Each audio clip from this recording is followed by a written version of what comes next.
Today we'll be creating with texture. Texture is how the surface of something feels. Is it rough, ridgy, lumpy?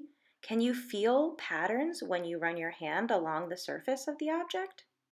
What you'll need to record your textures is some thinnish paper, an unwrapped crayon, and objects with texture.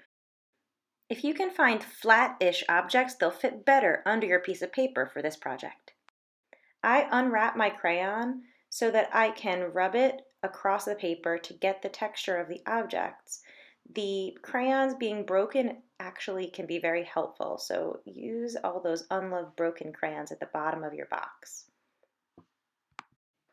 To make a texture rubbing, find an object, place it under your paper, and use the side of the crayon rubbed back and forth over the surface of your object.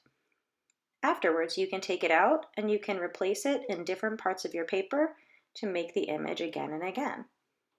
I really love using natural objects like leaves, and this project can be done outside while you take a walk.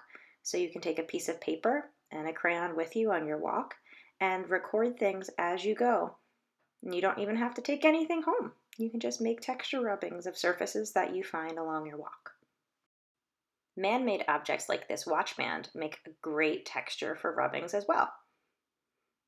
Whenever I make a rubbing, I tend to repeat the object in at least one more place to create some rhythm in my image.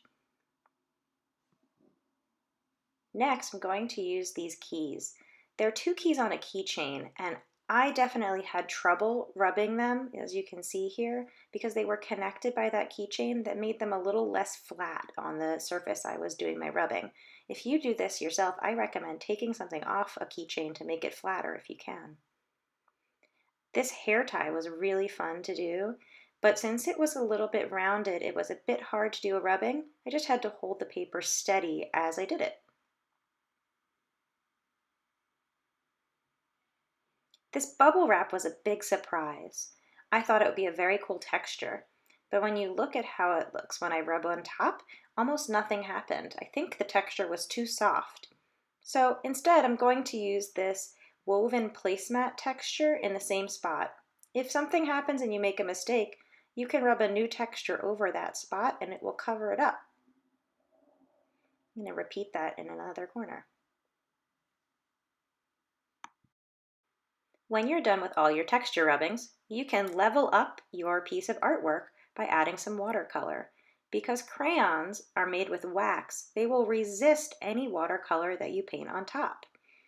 I'm going to be using some warm colors like oranges, reds, and yellows because the color that I chose for my crayon was green, a cool color, and I'd like to have some contrast so people can see the textures being very different from the color I'm painting on top. You can paint around objects, like I avoided that leaf, or paint right on top, and you'll still be able to see all your texture.